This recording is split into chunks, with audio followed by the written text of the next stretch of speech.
Hi friends, welcome to my YouTube channel. ನಾನು ಇವತ್ತು ನಿಮ್ಗೆಲ್ರಿಗೂ ಸಿಂಪಲ್ ಆಗಿ ಬೆಳ್ಳುಳ್ಳಿ ರೈಸ್ ಹೇಗೆ ಮಾಡೋದು ಅಂತ ಹೇಳ್ಕೊಡ್ತೀನಿ. ಸಿಂಪಲ್ ಆಗಿ ಮಾಡ್ಬೋದು ಇದನ್ನ. ಬೆಳ್ಳುಳ್ಳಿ ಶುಂಠಿ ಇದ್ರೆ ಸಾಕು, ರೈಸ್ ರೆಡಿ ಆಗುತ್ತೆ. ಇವಾಗ ಬ್ಯಾಚುಲರ್ಸ್ ಎಲ್ಲ ಏನ್ ಮಾಡೋದು ಅಂತ ಯೋಚನೆ ಮಾಡ್ತಿರ್ತಾರೆ. ನಮ್ಗೂ ಡೈಲಿ ಅಡಿಗೆ ಮಾಡೋರು ಯೋಚನೆ ಆಗ್ಬಿಟ್ಟಿರುತ್ತೆ, ಏನ್ ಮಾಡೋದು ರೈಸ್ಗೆ ಅಂತ. ಆ ಟೈಮಲ್ಲಿ ನೀವು ಸಿಂಪಲ್ ಆಗಿ ಬೆಳ್ಳುಳ್ಳಿ ರೈಸ್ನ ಮಾಡ್ಕೋಬಹುದು. ಯಾವ ತರ ಮಾಡೋದು ಅಂತ ನೋಡೋಣ. ಇವಾಗ ಅದಕ್ಕೆ ಬೇಕಾಗಿರೋ ಸಾಮಗ್ರಿಗಳನ್ನ ನೋಡೋಣ ಬನ್ನಿ. ಮೊದಲನೇದಾಗಿ ಬೆಳ್ಳುಳ್ಳಿ, ನೆಕ್ಸ್ಟ್ ಶುಂಠಿ, ಹಸಿ ಶುಂಠಿ ಬೇಕಾಗುತ್ತೆ, ಮತ್ತು ಕಡಲೆಬೇಳೆ, ಶೇಂಗಾ, ಉದ್ದಿನಬೇಳೆ, ಒಗ್ಗರಣೆಗೆ ಕರಿಬೇವು, ಕೊತ್ತಂಬರಿ, ಮತ್ತು ಸಾಸಿವೆ, ಜೀರಿಗೆ, ಉಪ್ಪು, ಖಾರ, ಎಣ್ಣೆ. ಇಷ್ಟಿದ್ರೆ ರೆಡಿ ಆಗುತ್ತೆ ರೈಸ್. ಯಾವ ಥರ ಮಾಡೋದು ಅಂತ ನೋಡೋಣ. ಮೊದಲಿಗೆ ಬೆಳ್ಳುಳ್ಳಿನ ಕ್ರಷ್ ಮಾಡ್ಕೊಳ್ಳೋಣ. ಇವಾಗ ಸ್ಟವ್ ಆನ್ ಮಾಡ್ತಿದ್ದೀನಿ. ಬಾಣಲೆ ತಗೋಣ ಒಂದು. ನೆಕ್ಸ್ಟ್ ಆಯಿಲ್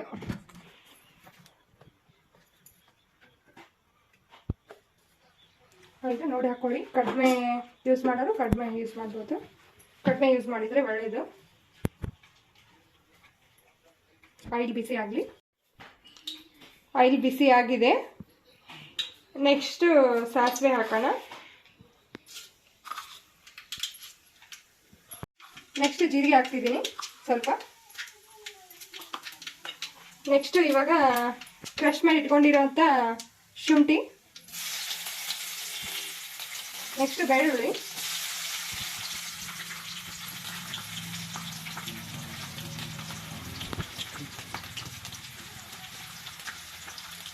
ಸ್ವಲ್ಪ ಎಣ್ಣೆಲಿ ಬೈಲಿ ಅವು. ನೆಕ್ಸ್ಟ್ ಕರ್ಬೇವಿನ ಸೊಪ್ಪು,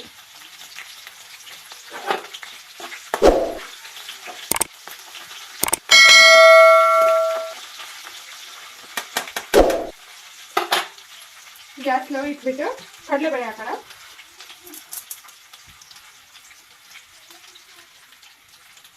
ಉದ್ದಿನಬೇಳೆ, ಶೇಂಗಾ ಬೀಜ ಎಲ್ಲ ಹಾಕ್ಬಿಡೋಣ. ನಮಗೆ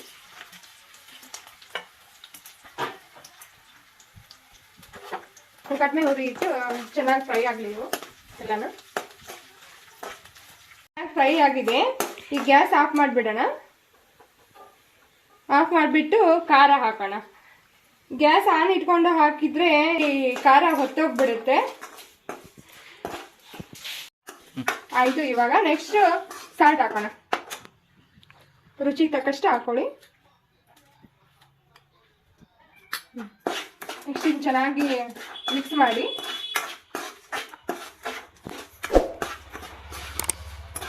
ಮಿಕ್ಸ್ ಆಗಿದೆ. ಈಗ ರೈಸ್ ಸೇರಿಸ್ಕೊಳ್ಳೋಣ.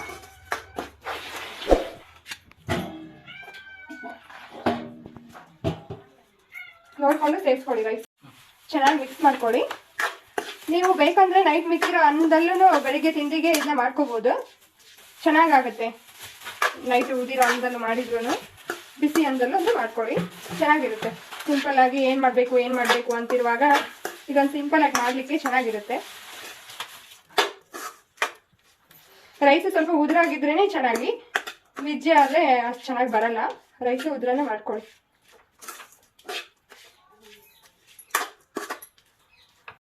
ಇವಾಗ ಚೆನ್ನಾಗಿ ಮಿಕ್ಸ್ ಆಗಿದೆ. ಆಯಿತು, ರೆಡಿ ಆಯಿತು. ಮೇಲ್ಗಡೆ ಸ್ವಲ್ಪ ಕೊತ್ತಂಬರಿ ಹಾಕೊಂಡ್ಬಿಟ್ರೆ ಆಯಿತು.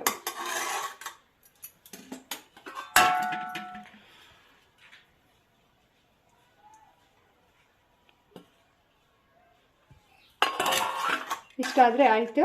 ನೋಡೋಣ ಟೇಸ್ಟ್ ಹೇಗಿದೆ ಅಂತ. ಚೆನ್ನಾಗಿದೆ ಟೇಸ್ಟು. ನೀವು ಟ್ರೈ ಮಾಡಿ.